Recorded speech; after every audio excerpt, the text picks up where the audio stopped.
जय Shri Krishna. Jenny's kitchen में आपનું સ્વાગત છે। તો ફ્રેન્ડ્સ, આજે આપણે પાછી એક નવી જ રેસીપી લઈને આવ્યા છીએ। આજે આપણે બનાવવાના છે બટેટાની એકદમ નવી જ રેસીપી, અને એ પણ આપણે બનાવશું સાણસીની મદદથી। તમે આ રેસીપી ક્યારેય જોઈ નહીં હોય। આ એકદમ નવી જ રેસીપી છે, અને આ તમે એક વખત બનાવશો તો તમે ફ્રેન્ચ ફ્રાઈઝ પણ ભૂલી જશો, એટલી સરસ આ રેસીપી બનીને તૈયાર થાય છે। અને આને મેં ચીઝ સોસ સાથે સર્વ કરી છે। તો મારો પૂરો વિડીયો જરૂર જોજો, અને જો તમને મારી રેસીપી પસંદ આવે તો મારી ચેનલને લાઇક, શેર અને સબસ્ક્રાઈબ જરૂરથી કરી દેજો, અને બાજુમાં આપેલ બેલ આઇકોન પણ જરૂર દબાવજો, જેથી કરીને મારી કોઈ પણ આવી નવી રેસીપી હોય તો તમારા સુધી સૌથી પહેલાં પહોંચશે।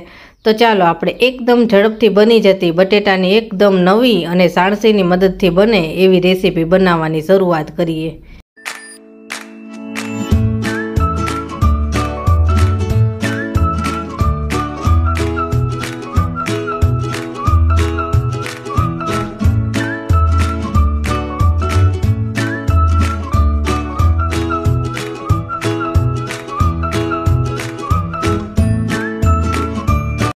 બટેટાનો એકદમ નવો જ નાસ્તો બનાવવા માટે મેં આ 2 મીડિયમ સાઇઝના બટેટા લીધા છે, અને આ નાસ્તો બનાવવા માટે ગોળ બટેટા હોય એ રીતના જ વધારે પસંદ કરવાના, એનાથી આ એકદમ સરસ બનીને તૈયાર થશે।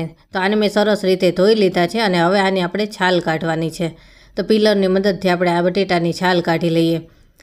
તમારે જો મોટી સાઇઝના બટેટા લેવા હોય તો મોટા પણ ચાલે, અને નાની સાઇઝના બટેટા લેવા હોય તો નાના પણ ચાલશે। તો બંને બટેટાની આપણે એકદમ ઝડપથી છાલ ઉતારી લઈએ, અને પછી આપણે આગળની પ્રોસેસ કરીએ। તો બંને બટેટાની આપણે છાલ કાઢી લીધી છે, અને હવે આ નાસ્તો આપણે સાણસીની મદદથી બનાવવાનો છે। તો હવે શું કરવાનું છે ખાસ જોજો। આ મેં સાણસી લીધી છે। આ નાસ્તો સાણસીની મદદથી એકદમ સરસ બનીને તૈયાર થશે। તો હવે શું કરવાનું છે એ જુઓ। આપણે આ બટેટાની છાલ કાઢી લીધેલી છે, એ બટેટાને તમે સાણસીના આગળના ભાગમાં પણ રાખી શકો, અથવા તો જો મોટું આ સાઈઝનું બટેટું હોય તો પાછળના ભાગમાં પણ રાખી શકો। નાના બટેટા હોય તો આગળ જે ગોળ ભાગ હોય છે એમાં સરસ ફિટ થઈ જશે, અને જો મોટું બટેટું હોય તો આ રીતે થઈ જશે। હવે આને આપણે કટ લગાવવાના છે। સાણસી આપણે રાખેલી છે એટલે છરી બંને સાઈડ સાણસીનો ભાગ આવશે ત્યાં અટકી જશે, એટલે બટેટું નીચેથી નહીં કપાઈ જાય, ખાલી ઉપરથી જ એના કાપા પડશે, અને નીચેનો ભાગ છે બટેટાનો એ જોડાયેલો રહેશે। તો આ રીતે આપણે આખા બટેટામાં કટ લગાવી દેવાના છે। છરી વાગી ન જાય એ ખાસ ધ્યાન રાખવું પડે, કારણ કે આપણે આ સાણસી ઉપર હાથ રાખેલો હોય છે એટલા માટે। અને હવે બટેટાને આપણે ફેરવી લીધું છે, અને બીજી સાઈડથી પણ આપણે કટ લગાવી દેવાના છે, એટલે આ રીતના એકદમ સરસ ચેક્સ પડશે। બટેટું ઉપરથી તો કપાઈ ગયું છે, પણ તમે નીચેની સાઈડ જોશો તો આ રીતે જોડાયેલું જ છે, તેમાં ક્યાંય કટ નથી લાગેલા, ખાલી ઉપરની સાઈડથી જ બટેટું એકદમ ખુલ્લું થશે સરસ, જે આપણે ચિપ્સ કરતા હોય છે એ ટાઈપનું। તો બસ હવે આગળની પ્રોસેસ કરીએ। અને મેં એક બાઉલમાં લઈ લીધા છે, અને ઉપરથી આપણે મીઠું એડ કરવાનું છે। મીઠું એડ કરી અને માત્ર 2 મિનિટ સુધી જ આને આપણે રેસ્ટ આપવાનો છે। મીઠું નાખીને બટેટાને રેસ્ટ આપવાથી બટેટા થોડા સોફ્ટ થઈ જશે, અને સરસ નાસ્તો બનીને તૈયાર થશે। તો હવે 2 મિનિટ થઈ ગઈ છે, અને હવે આગળની પ્રોસેસ કરીએ।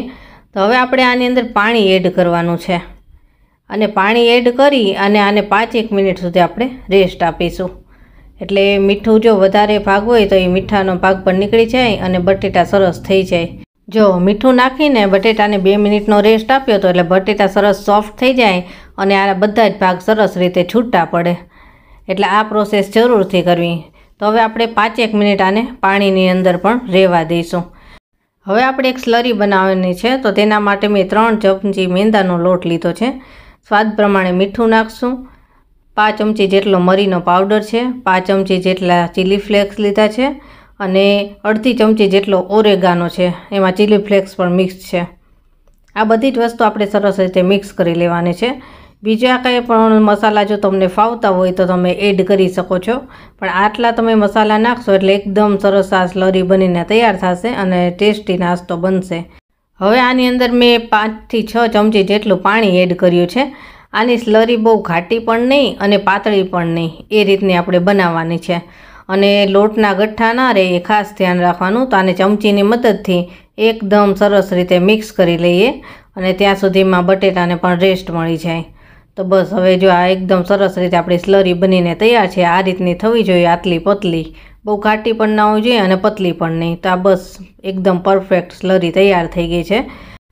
હવે આપણે બટેટાને એક કોટનના કપડા ઉપર લઈ લઈશું અને એનું જે કાંઈ પાણીનો ભેજ છે બધો જ કપડાની મદદથી લૂછી લઈશું અને એકદમ કોરા કરી લેવાના છે. ક્યાંય પણ પાણીનો ભાગ ના રહે એ રીતે સરસ રીતે આને લૂછી લેવાના છે. તો બસ આ એકદમ સરસ ડ્રાય થઈ ગયા છે અને જો એકદમ એના બધા જ ભાગ એકદમ છૂટા છૂટા થાય છે. આ બંને બટેટા એકદમ સરસ થઈ ગયા છે અને હવે આગળની પ્રોસેસ કરીએ. આ બટેટાને આપણે જે સ્લરી બનાવી છે એની અંદર એડ કરી દેવાની છે અને ચમચીની મદદથી આપણે આ સ્લરીને ઉપર પણ નાખીશું. એટલે બટેટામાં છેક અંદર સુધી બધા જ મસાલાનો સરસ ટેસ્ટ આવશે. તો આ રીતે બંને બટેટાને સ્લરીમાં ડીપ કરી લેવાના છે અને 5-1 મિનિટ સુધી આપણે આ બટેટાને સ્લરીની અંદર જ રહેવા દઈશું અને પછી જ આગળની પ્રોસેસ કરીશું. એટલે બધા જ મસાલાનો ટેસ્ટ બટેટાની અંદર એકદમ સરસ રીતે બેસી જાય. તો બટેટાને આપણે રેસ્ટ આપ્યો છે ત્યાં સુધીમાં મેં તેલ પણ ગરમ મૂકી દીધું છે અને તેલ ગરમ થઈ ગયું. હવે આપણે બટેટાને ફ્રાય કરવાના છે. બટેટાને ઝારા અથવા તો ચમચામાં લઈને પછી જ તેલની અંદર એડ કરવાના, કારણ કે બટેટાનો વજન હોય એટલે તેલ ઉડે નહીં, એ ખાસ ધ્યાન રાખવાનું. એટલે ચમચા કે ઝારાની અંદર લઈ અને પછી તેલની અંદર એડ કરવા. અને ગેસનો તાપ આપણે એકદમ ધીમો રાખવાનો છે. સાવ ધીમા તાપે આપણે આને ફ્રાય થવા દેવાના છે. આ ફ્રાય થતાં 10 થી 15 મિનિટ થશે એકદમ ધીમા તાપે. એટલે અંદર સુધી બટેટું એકદમ પાકી જશે અને સરસ ક્રિસ્પી નાસ્તો બનીને તૈયાર થશે. આ નાસ્તો ઉપરથી ક્રિસ્પી અને અંદરથી સોફ્ટ, જે ફ્રેન્ચ ફ્રાઈઝ આપણે ખાતા હોય છે એ ટાઈપનો બનશે.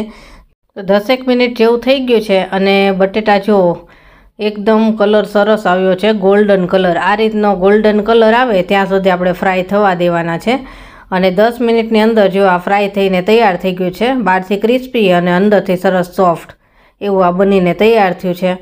અને હવે આને આપણે એક પ્લેટમાં લઈ લઈશું. તો બંને બટેટા ફ્રાય થઈને તૈયાર થઈ ગયા છે. જો આ બીજું પણ આપણે કાઢી લીધું છે. જોઈને જ ખાવાનું મન થઈ જાય એવો આ નાસ્તો બનીને તૈયાર થાય છે. આ નાસ્તો નાના મોટા બધાને ફાવશે એટલો સરસ આ નાસ્તો બનીને તૈયાર થાય છે. તો આને હવે આપણે સર્વ કરી લઈએ. આ નાસ્તાને મેં અત્યારે ચીઝ સોસ સાથે સર્વ કર્યો છે, પણ તમે આને મેયોનીઝ સાથે અથવા તો ટોમેટો સોસ કે ટોમેટો કેચઅપ સાથે પણ ખાઈ શકો, એમાં પણ સરસ લાગશે. તો બસ હવે આ નાસ્તો આપણો તૈયાર છે. બટેટાનો આ નવો જ નાસ્તો તમે બાળકોને લંચ બોક્સમાં પણ આપી શકો અથવા તો બાળકોને નાની નાની ભૂખ લાગી હોય ને ત્યારે આવું બનાવી દીધું હોય તો બાળકોને મજા આવી જાય. તો તમને આ રેસીપી કેવી લાગી એ મને કમેન્ટમાં જરૂર જણાવજો. અને મારી ચેનલ ઉપર આવી ઘણી બધી રેસીપી છે કે મેં જાતે વિચારી અને બનાવેલી છે અને એકદમ નવીન જ હોય છે. તો એવી બધી રેસીપી જોવા માટે મારી ચેનલના બીજા વિડીયો પણ જરૂર જોજો અને એ બધી રેસીપી કેવી લાગી એ પણ મને જરૂર જણાવજો. અને આજની આ રેસીપી જો તમને પસંદ આવી હોય તો મારી ચેનલને લાઇક, શેર અને સબસ્ક્રાઈબ જરૂરથી કરી દેજો. અને બાજુમાં આપેલ બેલ આઇકોન પણ જરૂર દબાવજો, જેથી કરીને મારી કોઈ પણ નવી રેસીપી હશે તો તમારા સુધી સૌથી પહેલાં પહોંચશે. હવે આને હું તમને તોડીને પણ બતાવું કે કેવું બનેલું છે અંદરથી.